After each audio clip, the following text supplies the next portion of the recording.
Teje-maneje, Rigoberta Menchú. Los hilos de la justicia fallida. Su historia es la de miles de indígenas guatemaltecos que sobrevivieron a la violencia sistemática ejercida en su contra durante 36 años de guerra civil. Sus denuncias han llevado al banquillo de los acusados al exmilitar Efraín Ríos Montt, que en mayo fue condenado por genocidio y tortura.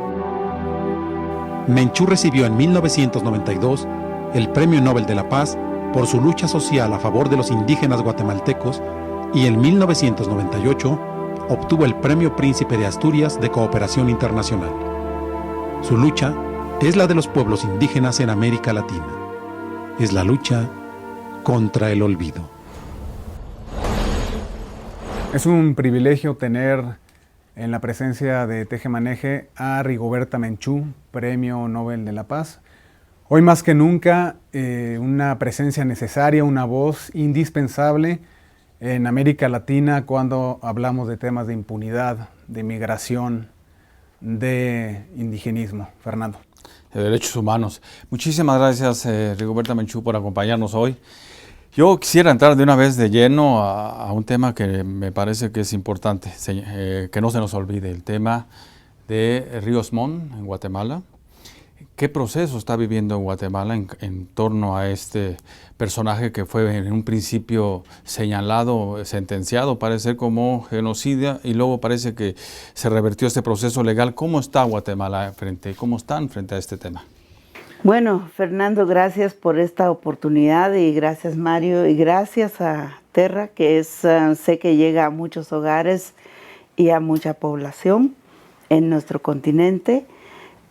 Saluda a los pueblos indígenas, pero especialmente el tema de derechos humanos. Es una realidad de todo el continente de una época. Yo creo que no debemos de perder de vista que el juzgamiento de Ríos Montt tiene que ver con la Guerra Fría, tiene que ver con una etapa de justificación de gente muy perversa que armó políticas de exterminio, de tierra arrasada, de militarismo, de neocolonialismo y sobre todo llega a los crímenes de lesa humanidad. Pero en particular de Guatemala hay un expediente en la Audiencia Nacional que yo encabecé en estos últimos 20 años de investigación.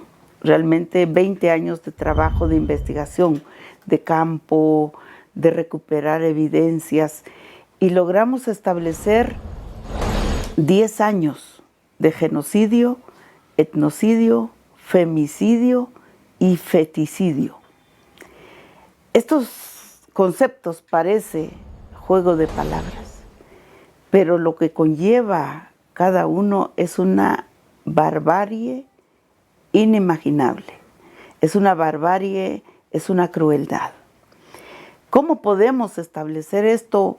Pues realmente, por un lado, fue necesario el terrorismo de Estado para hacer estas violaciones. Estamos hablando de miles de asesinatos, ¿verdad?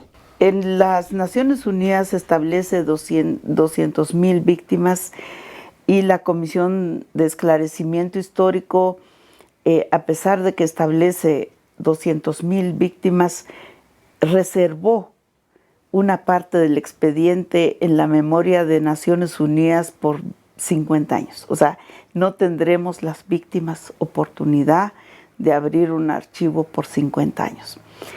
Y ahí viene la impunidad. Claro. ¿Por qué tenemos que guardar las evidencias de una historia, de un nuevo genocidio, de un nuevo holocausto, cuando debería de ser, es una enseñanza para el mundo, para que tome las precauciones, para que sus gobiernos no hagan terrorismo de Estado, no crean aparatos paralelos, cuerpos paralelos que ejecuten la violencia con un cheque en blanco? O sea, esto es lo que pasó en Guatemala. ¿Qué significado tiene este caso de Ríos Montt, la sentencia y después la revocación del juicio? ¿Qué sabor le deja a Rigoberta Menchú? Bueno, una tremenda paz interna, porque a mí me dijeron que era mentirosa, que había exagerado la situación en Guatemala, que inventaba, que era un invento de la guerrilla, que era un invento de la izquierda. No, hombre, no saben ustedes cuánto vivió esta piel para querer acreditar su verdad.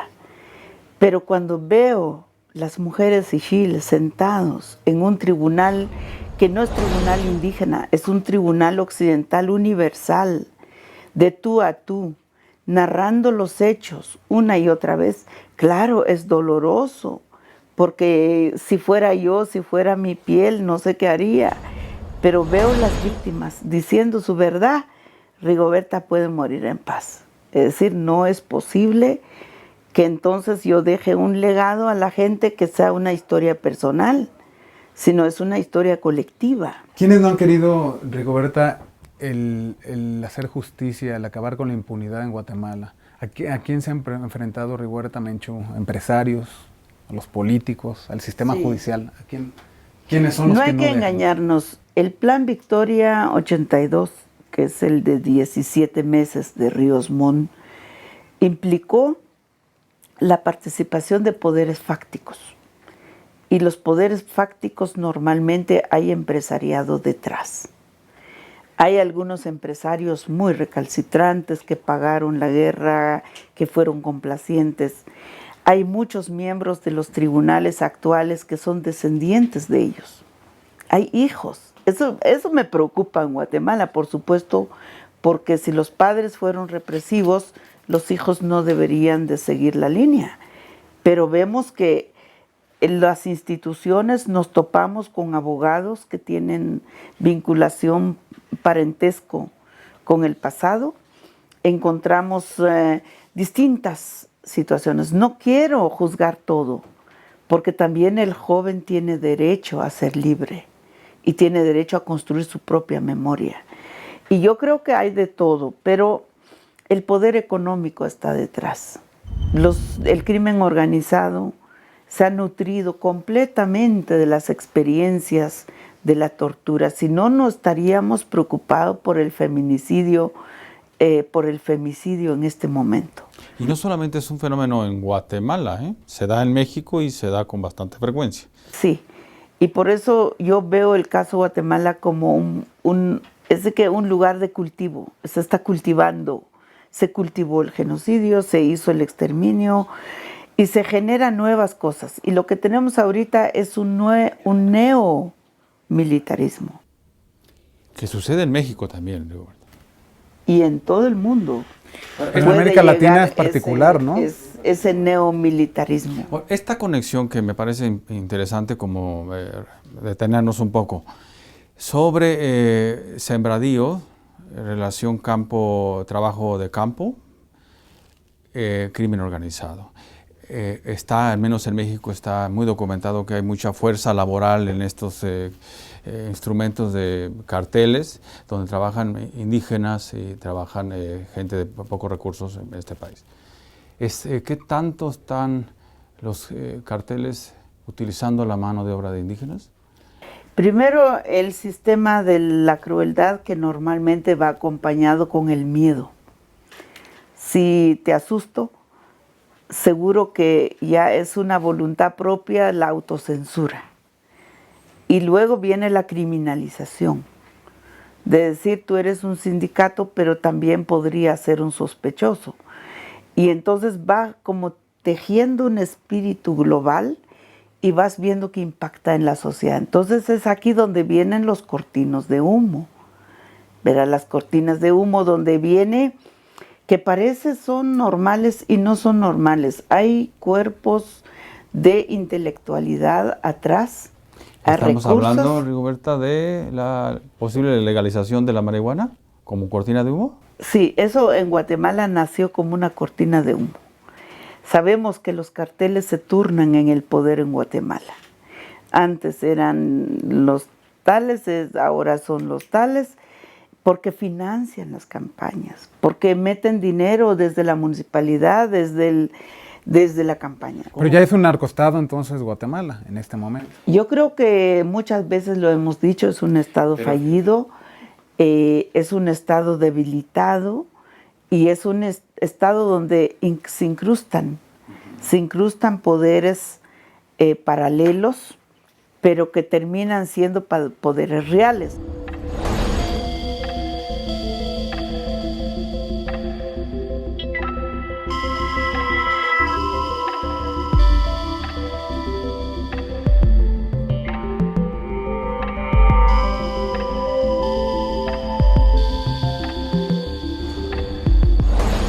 Porque creen que el migrante ya de por sí tiene el pasaporte de sospechoso. También tiran los ojos a la mujer. Viera que le digo de México, tal vez me van a dar una explicación, pero entré a México el miércoles. No, hombre, todos decían, pasan los caballeros y se detengan las damas. Y salimos del avión, nos revisaron las damas, pasamos con otro tapón de policía, nos revisaron las damas, sin exagerar, porque veníamos muchos pasajeros. Habían 6 tapones para antes de llegar a checar los pasaportes en migración. Para las mujeres. Sí, sí. Solo mujeres. Yo hice bromas. Aquí en la Ciudad de México. Sí, sí, sí. ¿Y qué es eso? Y no que vamos a legalizar la droga, pues, ¿verdad? Si legalizan la droga, ¿pasaría con un pasaporte especial o cómo sería? Entonces yo siempre digo que hay algunas cortinas de humo que nacen en Guatemala por la necesidad de desviar la atención sobre los temas fundamentales adentro. No hay un plan, no hay una estrategia, no hay suficiente claridad cómo hacerlo. Sin embargo, se vuelve una agenda de cumbres. Entonces, ¿qué es lo que estamos escondiendo abajo de esto? Sería muy importante saberlo. Lo cierto, Rigoberta, es que el crimen organizado, este estado fallido, el narcoestado y la pobreza están expulsando a más guatemaltecos hoy hacia Estados Unidos y a su paso por México. ¿Qué cariz tiene hoy la migración guatemalteca, la migración indígena hacia Estados Unidos? Bueno, primero yo rindo homenaje a los migrantes, porque han sostenido nuestro país con toda la remesa que llega. Si ustedes ven por las áreas de Huehuetenango, Sololá, las distintas regiones del país, ven casas bonitas, ven casas buenas. Eso lo han hecho los migrantes desde Estados Unidos, no lo ha hecho el Estado. ¿Por qué rindo homenaje a eso? Porque también ha significado importante su contribución a la educación. Si ahora ya tenemos estudiantes o graduados en Derecho o en alguna carrera universitaria, es gracias a los padres que abandonaron su casa hace rato y mantuvieron la educación de sus hijos. Entonces hay una contribución enorme de nuestra gente. Ahora, ¿no se reconoce? No, pero yo pienso que la gente mismo son familias que lo van viviendo. Sin embargo, hoy el drama es mayor que nunca, ¿no? De la migración, sobre todo a su paso por México. Sí, y va a ser, yo creo que esto va a ser más, cada vez más. ¿Por qué? Porque si a mí lo que me dicen es que en el otro lado de la frontera hay una vida mejor, te van a dar trabajo, te vas a ganar más, y en tu país no hay trabajo. Yo lo mínimo que puedo hacer es caminar hacia donde creo que hay una prosperidad. Y eso pasa desde la comunidad a la ciudad. Se dice que el campo ya no vale. Bueno, que me den trabajo en la ciudad. Y entonces se crean los grandes conglomerados de pobres en la ciudad, no tienen trabajo. O sea, la migración no viene solo cruzando frontera, viene cruzando aldeas, cruzando municipios, estados, y al final va al exterior. Entonces, esto tiene que obedecer ya política pública. Ya no debe ser una discusión marginal al Estado.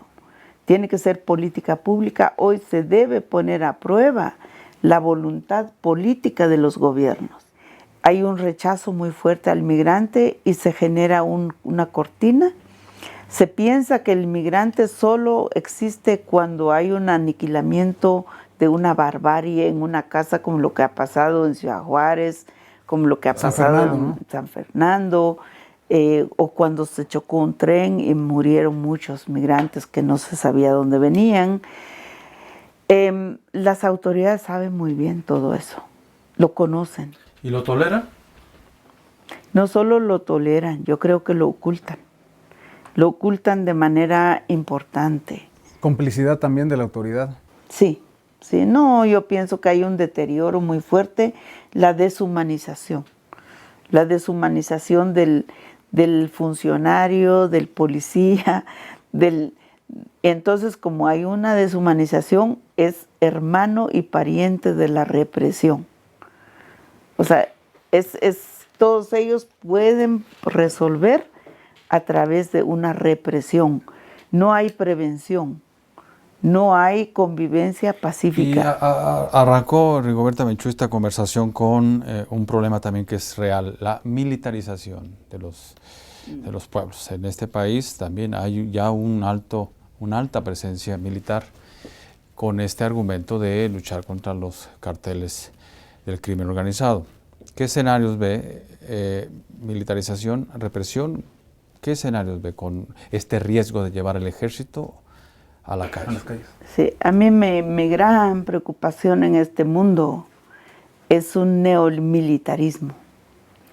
Un militarismo que no solo ya criminaliza a la gente pobre y criminaliza el hambre y criminaliza la pobreza, un neomilitarismo donde involucra a la gente en la criminalidad, crea una conciencia dura de la población para que sea la misma población quien aplica la represión.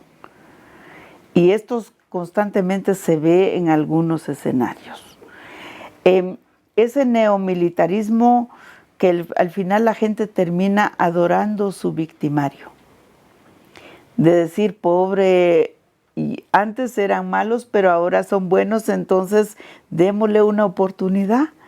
Y en Guatemala pasó eso y está pasando.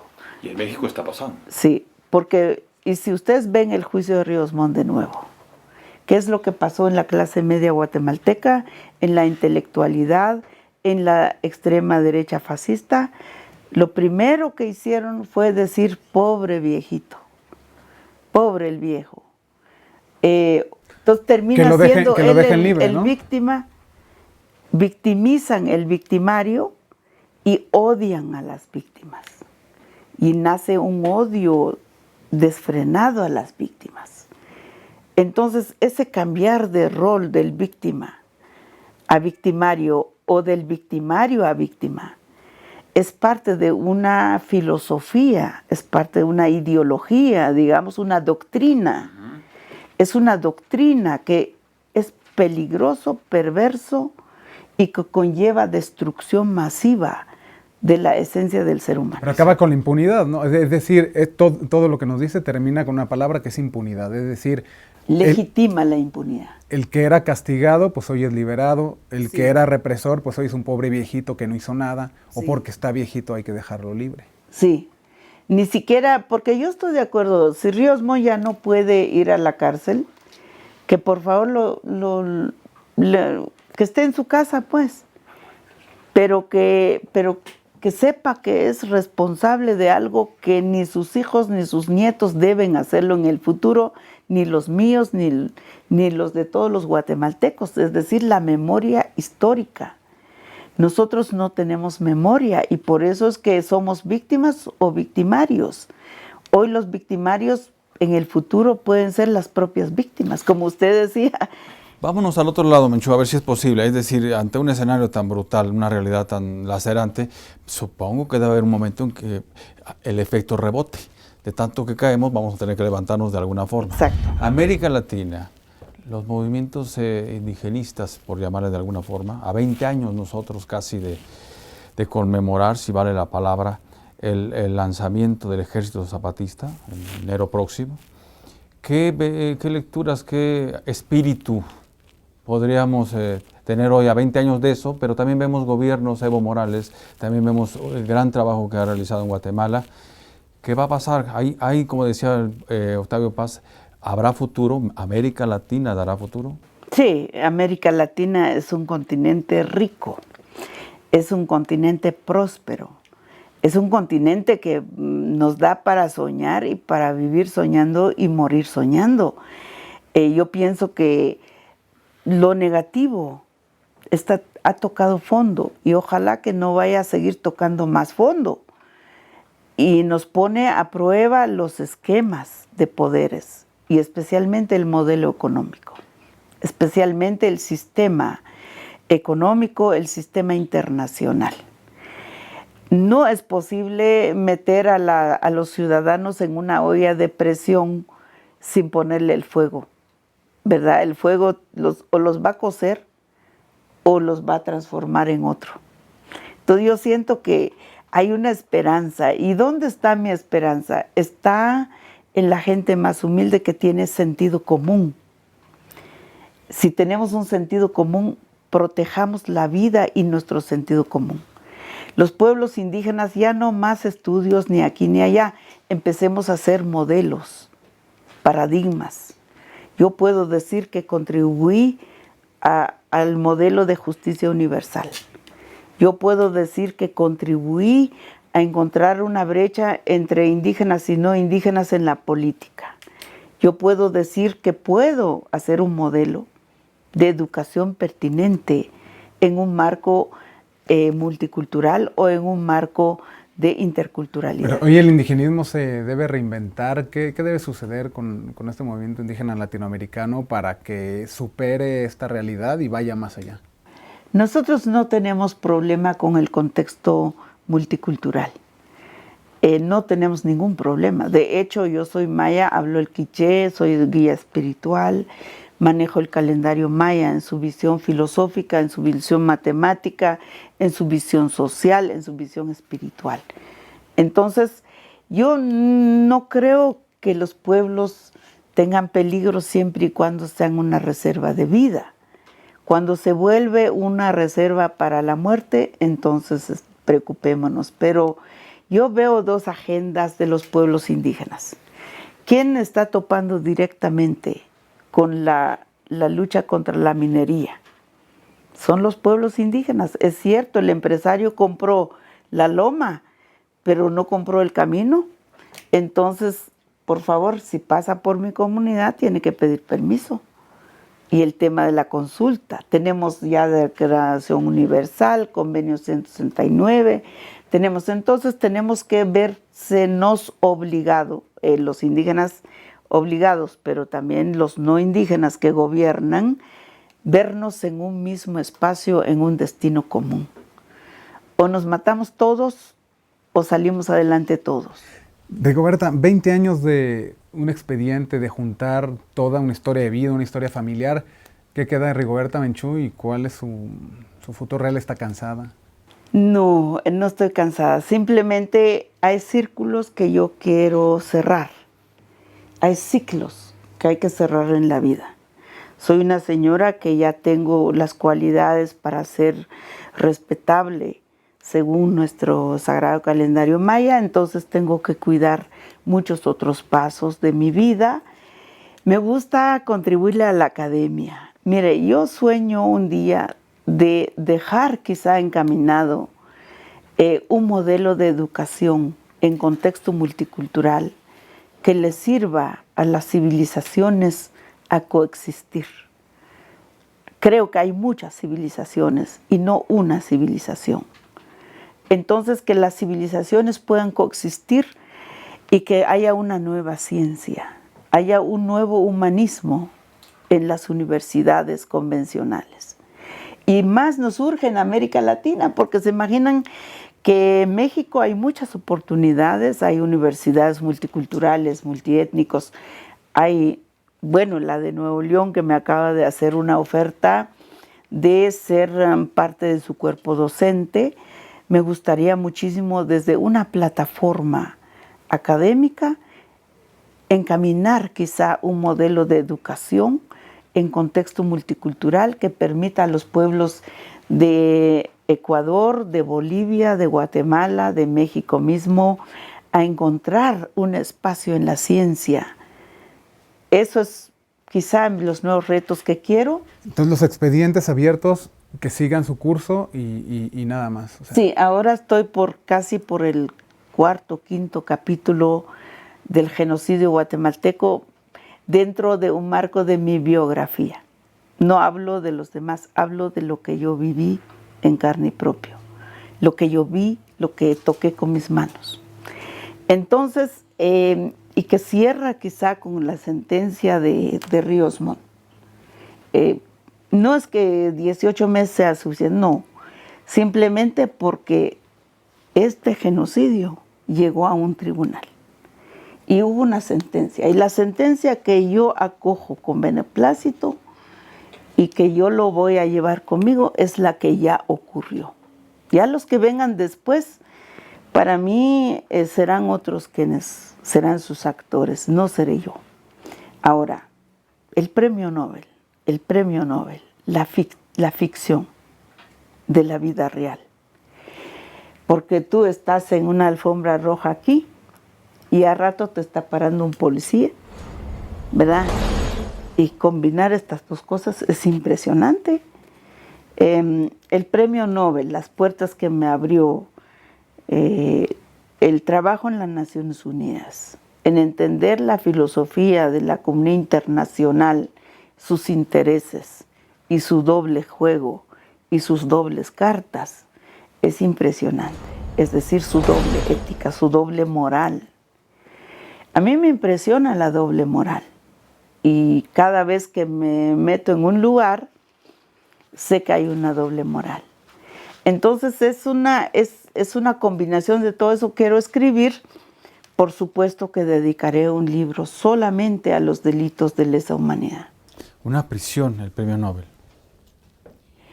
No, es una oportunidad, una tremenda oportunidad que yo lo he utilizado, a mi punto de vista lo he utilizado bien.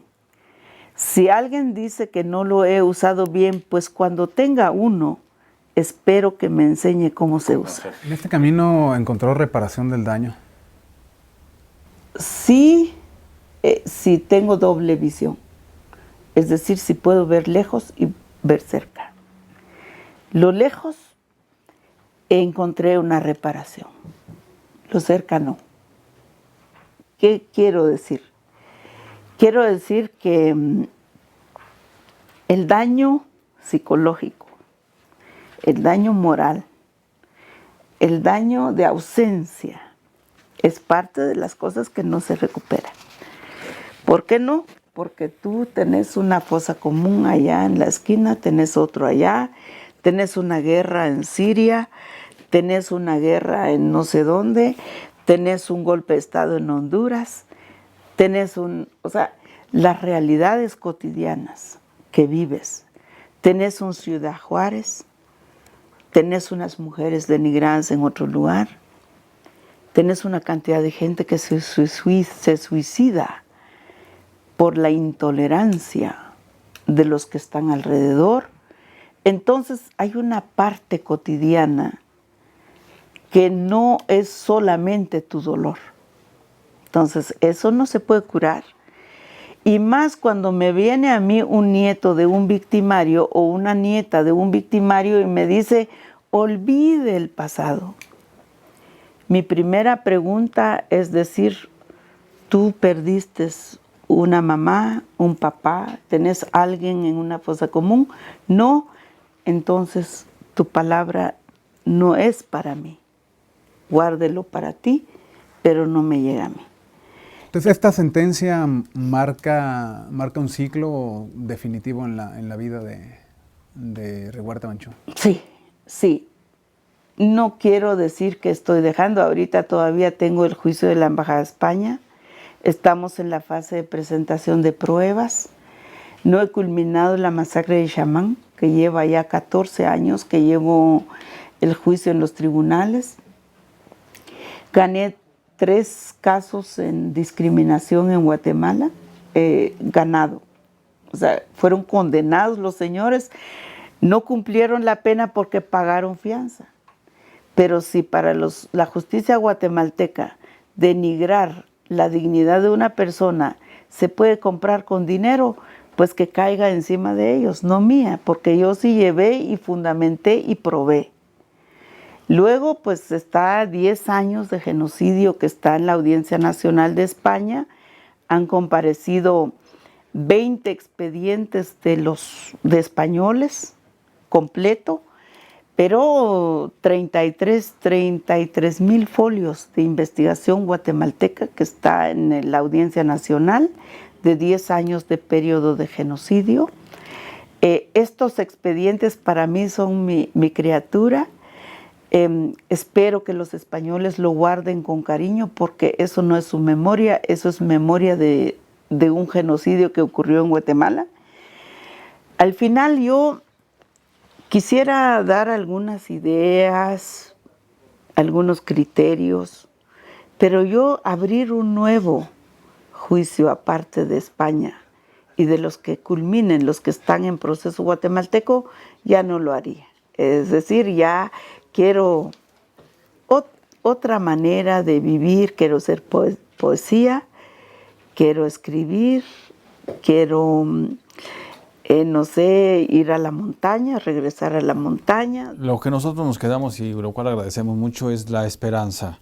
Hay que movilizarnos, hay que apostarle por la vida y hay que tener unidad en América en torno a los indígenas. ¿Es así? Sí, y todos somos padres y madres. Y yo creo que la esperanza nace en el hogar. Así que menos ultraje a la mujer, menos violencia intrafamiliar, seguramente estamos construyendo un mundo mejor. Muchísimas gracias, Menchú. Muchas gracias, Rigoberta. Gracias a ustedes, no, hombre, disculpen por tanto que se puede decir, pero Tenemos muy poco muchas tiempo. bendiciones, gracias. Y gracias a todos ustedes por acompañarnos.